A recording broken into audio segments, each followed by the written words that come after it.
As of now sa video na ito ay wala pa rin si Quinton Mellora-Brown sa mga player ng FIBA. November 2024 or 8 months ago na binalita sa media ni QMB na siya ay naniniwalang eligible sa FIBA dahil sa kanyang Philippine passport na nakuha niya nung siya ay bata pa.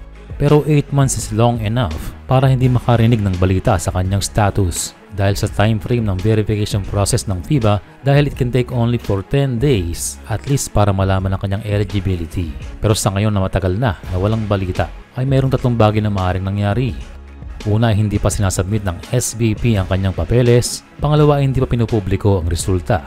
At ang pangatlo ay ang worst thing to happen na siya ay hindi eligible o hindi na-aprubahan ang kanyang mga papeles. Pero nilinaw ng rule na ito na maaaring magkaroon ng delay kung magkaroon ng mga issue na dapat ayusin. Kaya madideny ang applicant pero pwede pa rin mag-apply kung sakaling maayos ang issue. And yet, meron pa mga posibleng rason. Pero sa ngayon, it's still a waiting game kung ano nga ba ang tunay. Yes, majority will agree na itong si QMB ay kailangan ng ating national team dahil na rin we need future bigs para sa pagre-retiro ni Japet and few more years para kay Junmar Fajardo. Kaya maganda sa ngayon ay meron ng nakaprepare o nakahanda na maaaring pamalit sa mga magre-retiro. And yes, isa lamang si Quinton Mellora-Brown pero malaking bonus kung ito ay makapaglaro sa Gilas. And speaking of laro, ay may balita rito para kay Quinton. Ayon sa tweet ni Sir Homer Sison na itong si QMB ay makakaharap ng ating national team o siya ay lalaro sa Macau Black Bears. Although medyo tricky pa rin sa ating analysis na pwede kayang sa Gilas lalaro si QMB. Pero considering the home team is Gilas Pilipinas, so the Macau Black Bears is the opposing side. And syempre wala sa pool itong si Quinton Mellora-Brown. Kaya kung sakaling matuloy ay magandang tapatan to dahil masusubukan ng dating UP Center sila Junmar Fajardo at AJ Edu.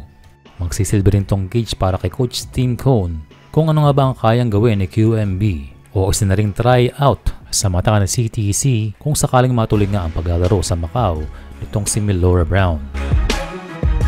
Magaganap ang tune-up game ng Macau at Gilas sa July 28 na magsisilbi rin na send-off o bago lumipad papuntang Jeddah ang ating pambansang koponan.